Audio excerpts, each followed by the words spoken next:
Surat crime branch ટીમે બળાત્કારી નરાધમને ગણતરીના કલાકોમાં ઝડપી પાડ્યો હતો।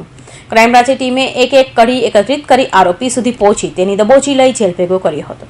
પાંડેસરા પોલીસ મથક વિસ્તારમાં ઘર પાસે રમતી 10 વર્ષની માસૂમ બાળાને ઉચકી જઈ તેની પર બળાત્કાર ગુજારી અજાણ્યો ભાગી છૂટ્યો હોવાની ફરિયાદ નોંધાઈ હતી। પાંડેસરા પોલીસ સાથે ક્રાઇમ બ્રાન્ચ પણ તપાસમાં જોડાઈ હતી અને તપાસ પર ગણતરીના કલાકોમાં જ ભાગી છૂટેલા નરાધમ એવા યુપીવાસી જયસિંહ રામસિંહ કુંભાર પ્રજાપતિને ઝડપી પાડ્યો હતો। પાંડેસરા પોલીસ સ્ટેશન વિસ્તારમાં એક 10 વર્ષની બાળકી ઉપર દુષ્કર્મનો ગુનો ગઈકાલે નોંધાયેલો। આ બાળકી એકલી રમતી હતી તે દરમિયાનમાં કોઈ અજાણ્યો ઈસમ એને એના ઘર પાસેથી જ ઉઠાવીને લઈ ગયેલો હતો। પછીથી જ્યારે બાળકી ગઈકાલે મળી આવી ત્યારે એનું મેડિકલ કરાવતા ખબર પડી કે એની પર દુષ્કર્મ આચરવામાં આવેલું હતું અને પાંડેસરા પોલીસ સ્ટેશનમાં આ બાબતે ગુનો રજીસ્ટર કરવામાં આવેલો।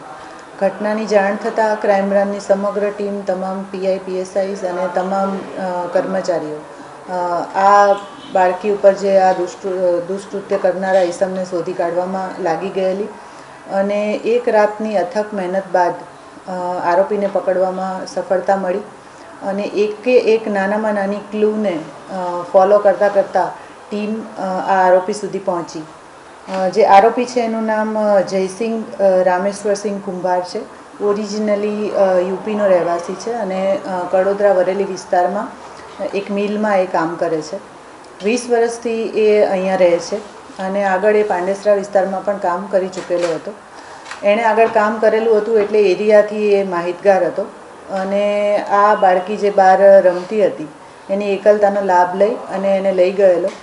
એક દિવસ એક રાત એણે એની જોડે રાખેલી અને પછીથી એણે 600 રૂપિયા આપી અને આ બાળકીને એક રિક્ષામાં બેસાડી દીધેલી। ત્યારબાદ જે મેડિકલ થયું અને આખી પ્રોસેસ પૂરી થતાં અમારી ટીમને આને પકડવામાં સફળતા મળી છે। આખી ટીમને હું ખૂબ ખૂબ અભિનંદન આપું છું। ક્રાઇમ બ્રાન્ચ ટીમે હ્યુમન ઇન્ટેલિજન્સ અને ટેકનિકલ સર્વેલન્સને આધારે મળેલી એક કડી એકત્રિત કરી આરોપી સુધી પહોંચી હતી, જે બાદ નરાધમ આરોપીને દબોચી લઈ જેલ ભેગો કર્યો હતો। Bureau report, Hind TV news, Surat.